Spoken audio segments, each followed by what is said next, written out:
Assalamualaikum. Бүгін қазақ балауын бастаймыз.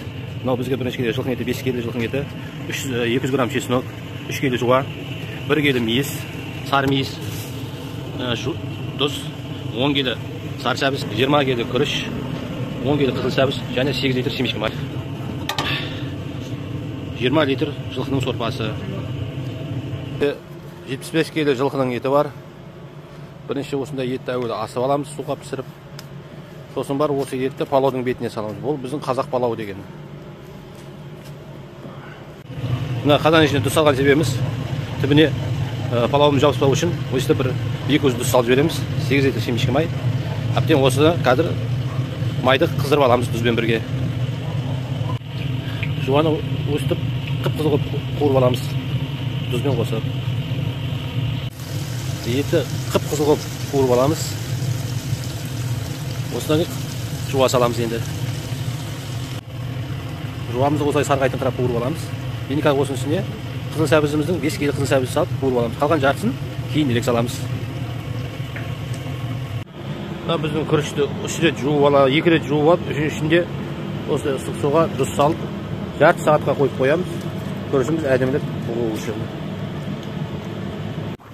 Мынау жаңағы сәбізімізге осылай су құйып шамалы қайнады. Енді осыған қалған сәбізімізді, чесногымызды салып, тағы бір жарты сағатқа қайнатамыз. Мінекей қалған сәбізімізді, сары сәбіз, қызыл сәбіз, мынау мейіз, чеснок, осылай салып бір жарты сағатқа қайнатамыз енді. Осының бетіне енді күріш саламыз.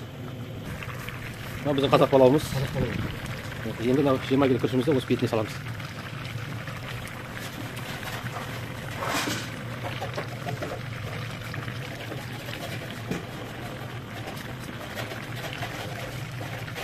Литр сорпамыз. Енді осыны осы палаудың бетіне құямыз. Құя беріңіз.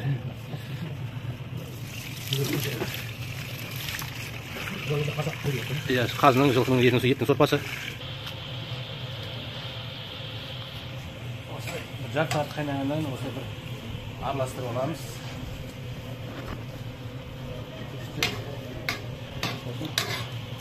Ортаға жинап, бетін жабамыз.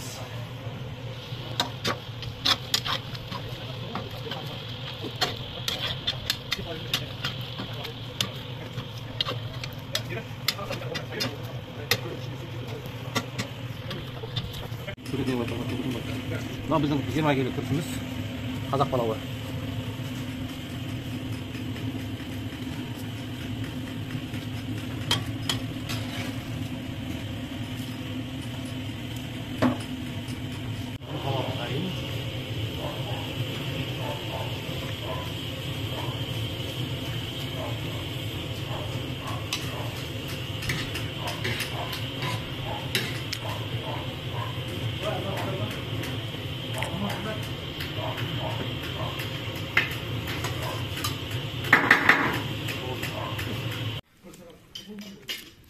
Мына біздің қазақ палауымыз дайын.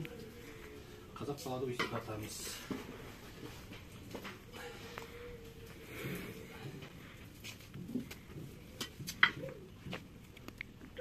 Мына қазақ. Шу деп айтты ғой.